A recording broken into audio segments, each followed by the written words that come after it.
What is the big difference in how a diamond player plays versus how a masters player plays? Do they make different decisions, do different combos, and think more strategically or have a different approach?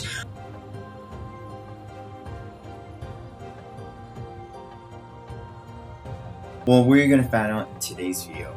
For today's video, I gathered 4 players of different ranks. 1 diamond, 1 mythic, 1 legendary, and 1 masters, and I asked each and every one of them to evaluate different situations or clips, and at the very end of the clip, they have to decide what would they do. Would they like super, will they gadget, etc. and so on. I hope you guys enjoyed this video, and let me know if you want to see more videos like this. Also, big shout out to Bedlam for being our Masters volunteer. He's currently a YouTuber who gives a lot of advice on Brawl Stars rank, how to rank up, how to improve and progress through the Brawl Stars rank and competitive climb. So if you want to check out any cool guides and really like this feedback, then go check out his channel. Also, this video was heavily inspired and actually technically a rework or remade version of his videos, Do You Think Like a Radiant? But instead I decided to put it in Brawl Stars and see how that goes. So if you want to check out his Valorant content, then go check it out. I'll link in the description down below too. Clip number 1, the mode is Gem Grab and you are playing as Fang. You manage to try to get upper position, and with your super and with the shoot combo, you manage to get a nice kill on the Nani, and you fill up your hypercharge. What do you do here? The results were quite interesting after doing the analysis. The diamond player said just to wait for the other enemy brawlers and end up team wiping them. However, the mythic player had a little different approach. He said to heal a bit, wait for your gadget, and then wait for the Gale and Janet to come, and then you get hypercharge and team wipe, so a little more. However, the legendary player just said to hypercharge instantly on the 8-bit, and then gadget to stun and kill him instantly. And because of his low health and stat buffs, he should instantly die, and then he could probably super, or just use your teammates to help Garden. Yeah, so here since the Nani just died and Fang has his hypercharge, and 8-bit has 8 gems and his turret is placed kind of near where he is anyways, I think Fang can just hypercharge super towards the 8-bit through the wall and try to get a kill on him, especially since 8-bit's teammate Nani isn't there to back him up. And since Janet has super, I think if the Fang does manage to kill the 8-bit and a bunch of gems are dropped, even if the Fang dies, he's still getting pressure on the enemy team by getting another kill in exchange for his death. Plus, the Janet could come in and try to threaten taking some gems and flying out safely. Well, let's see how it turned out.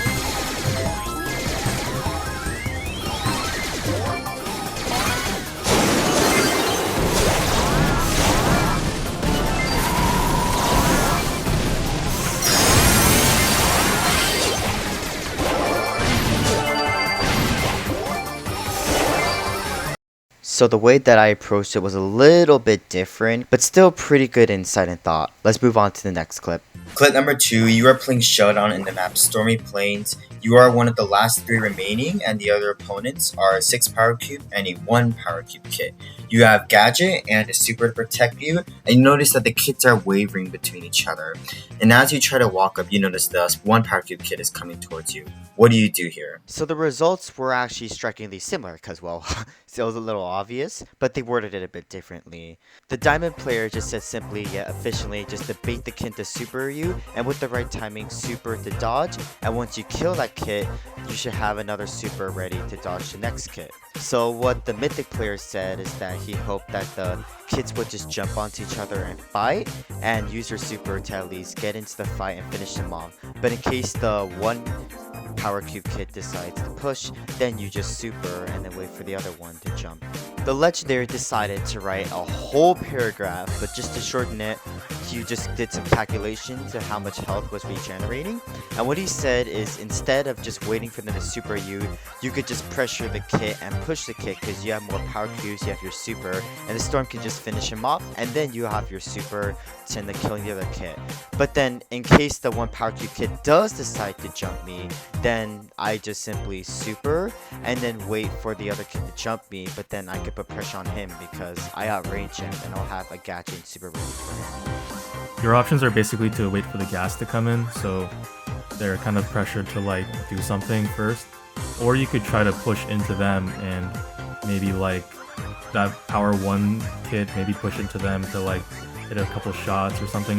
What you really need to make sure you do here in this case as Surge is to not use your super first, because you need to use your super defensively for when you see them jump on you. As soon as you see them jump on you, you need to jump on them to like basically cancel their jump kind of, but also kill them. The nice thing about Surge here in this case is that you do outrange Kit, so if you do kind of, you know, play aggressively or play passively and wait for the gas to come in, you kind of have the advantage in terms of like just being able to shoot them down before they can get close, so they can't hit you, and they can't jump on you either because you have your super. Well, let's see how it turned out.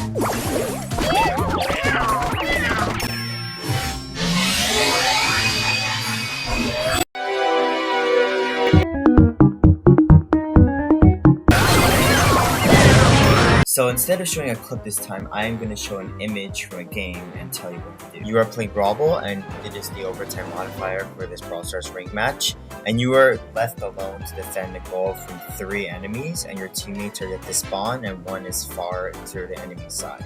You have your gadgets, which is the spiders, and you are close to your super. How do you approach the situation? So the diamond person just said to kill the Leon, get the super on the ball carrier, and try to kill everyone else side to side. The mythic said something similar, but just added a little bit more detail. He said to get closer to Leon so that you could kill him because it's first priority, then move on to the Brock and probably Super Brock, and then you would kick the ball to the left. And the legendary player basically just said something pretty similar, except that he did a couple calculations, looked at the stats a bit, but then he also said to use the spider's gadget because you had like 2 or 3 remaining in order to distract the other enemies. Now, what does Bedlam have to say for this? Yeah, I mean, Charlie is just kind of Charlie, right? Like, you just spam buttons. I would spam gadget here and then spam the auto aim button a bunch of times to try to get your super. And then once you get your super, spam the super button and then spam auto aim again. Hopefully you can take out the Leon and then the Brock and then the Griff before they can score that ball. The Leon and the Brock are higher priority just because they're closer to the ball.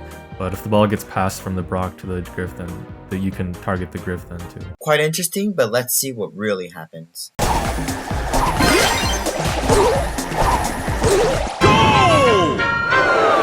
For the last clip, you are in Brawl Ball and you're in Dynasty Mike on your team. Your Buzz tries to take on the Dynamite on the enemy team but fails to kill him, and you're left in a 2v3 situation. How would you suggest it plays out? Now the results were a little bit diverse for this. What the Diamond player said to do was simply to get the ball, just let the Surge make a play, probably hybrid charge and jump, and just pass it to him and score. However, the Mythic suggested just to kick the ball more towards the left and just try to control before your teammate to respond. And the Legendary decided to break it down more analytically. He just claimed that they were all in the corner, Dyna Surge can pinch them, and you can hold the opening to Dyna, and Surge can just shoot from a range and super.